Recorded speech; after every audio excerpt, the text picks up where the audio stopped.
தனது 10 வயது மகன் சரமாரியாக வெட்டி படுகொலை செய்யப்பட்டதை தடுக்க முயன்ற தாயின் கையும் துண்டிக்கப்பட்ட நிலையில் பரிதாபமாக உயிரிழந்த சம்பவம் அப்பகுதியில் பெரும் சோகத்தை ஏற்படுத்தியுள்ளது.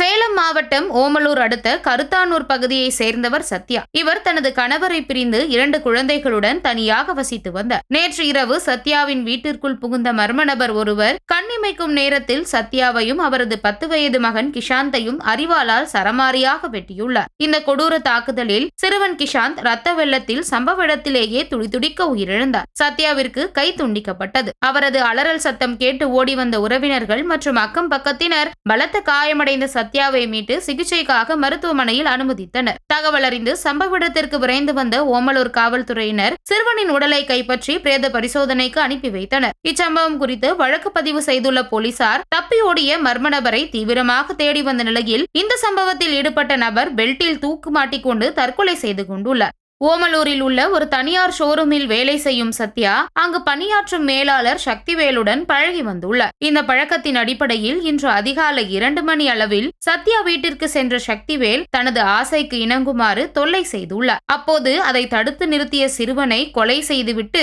சத்யாவை வெட்டிவிட்டு ஓடிய சக்திவேல் போலீஸ் மற்றும் உறவினர்களுக்கு பயந்து தற்கொலை செய்து கொண்டதாக கூறப்படுகிறது. இந்த வழக்கில் தொடர்புடைய சக்திவேல் உயிரிழந்த நிலையில் கை துண்டிக்கப்பட்டு தலை உள்ளிட்ட பல்வேறு பகுதிகளில் வெட்டு காயங்களுடன் மருத்துவமனையில் சிகிச்சை பெற்று வந்த சத்யா சிகிச்சை பலனின்றி உயிரிழந்துள்ளார். இந்த கொடூர கொலை சம்பவம் அந்த கிராமத்தையே பெரும் சோகத்தில் ஆழ்த்தியுள்ளது.